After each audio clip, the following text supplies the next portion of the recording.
Hello, guys. Welcome you all to Vedora, the aura of knowledge and the radiance of wisdom.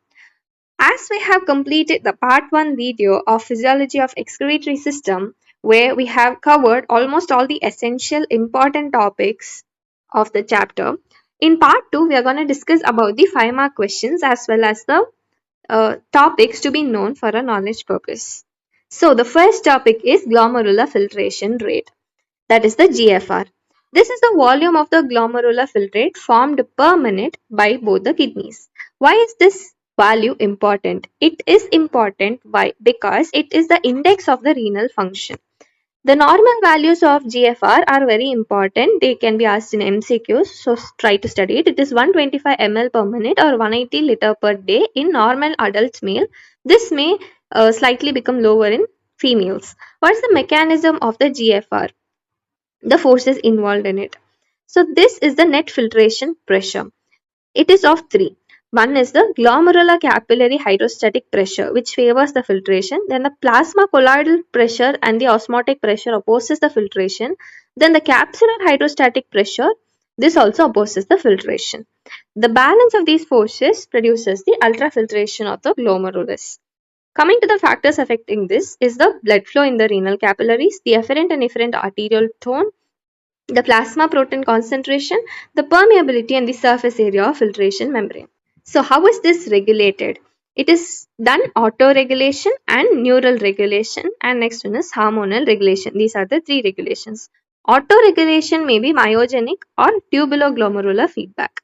Neural regulation is the sympathetic stimulation which decreases the GFR, whereas the hormonal regulation is through the angiotensin 2, which decreases GFR, and the antrial natriuretic peptide, which increases the GFR.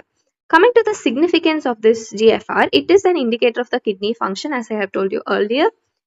If this is decreased, it leads to renal failure. It is a sign of renal failure. It helps in assessment of renal disease also. So the next important topic is nephron. A nephron is a structural and functional unit of kidney which is responsible for the formation of urine by three processes: filtration, reabsorption and secretion. So there are about 1 to 1.2 million nephrons in our kidney. Parts of nephron are two: renal corpuscles and renal tubule. The corpuscle consists of the glomerulus, the duct of capillaries and the Bowman's capsule, which is a double-walled cup. The function of this is glomerular filtration of blood. The renal tubule, it consists of the proximal convoluted tubule PCT and the loop of Henle.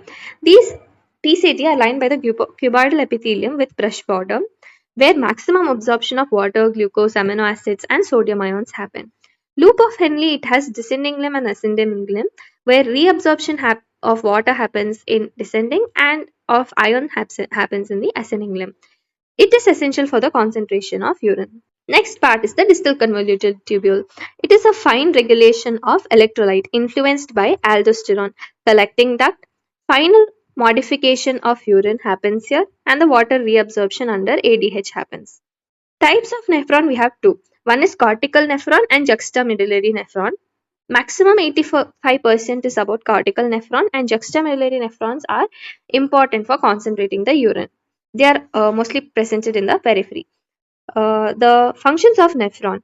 It does filtration, reabsorption, secretion, concentration of urine.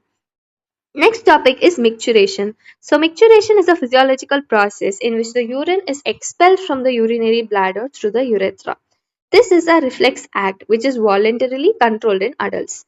Coming to the functional anatomy involved in micturition, you have the urinary bladder which stores the urine, the detrusor muscle which is helps in contraction and relaxation in the bladder, and the internal urethral sphincter and the external urethral sphincter, which control the voluntary and involuntary movements of the bladder.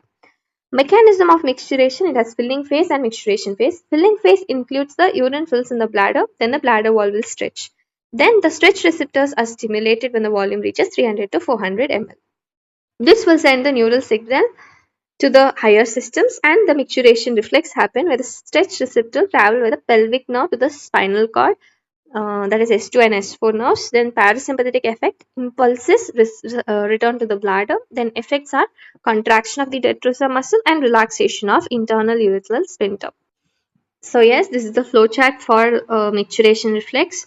bladder filling happens initially, then the stretch receptors are stimulated, then the pelvic nerve sends the signal to the sacral spinal cord, that the parasympathetic activation happens, then the destrusor muscle contracts, then the internal sphincter will relax.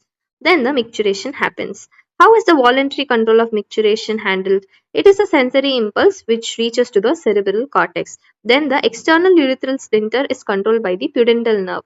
Relaxation of external sphincter happens where micturition occurs. If it is contracted, the micturition is postponed. Nerve supply. Parasympathetic nerve is the pelvic nerve which initiates micturition, whereas sympathetic is the hypogastric nerve which promotes the urine storage. And somatic nerve is a pudendal nerve which is having the voluntary control. In infants, these reflexes are purely reflex action. These are voluntary controlled only by 2 to 3 years of age as their higher cortex is not much developed. Significance essential for eliminating the metabolic waste and maintains the internal environment. Yes guys, concluding the video of physiology of excretory system, this topic has a higher weightage in your university paper and it is mandatory for all medical students to have a wide knowledge about this. And presentation of these answers in your paper, you can just follow the side headings which I have included and the point wise sequence I have arranged it in an answer format only. This will help you gain more marks and score higher in your university exams too.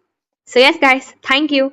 Kindly do subscribe and follow the channel, like the video and share it to others and comment for your suggestions.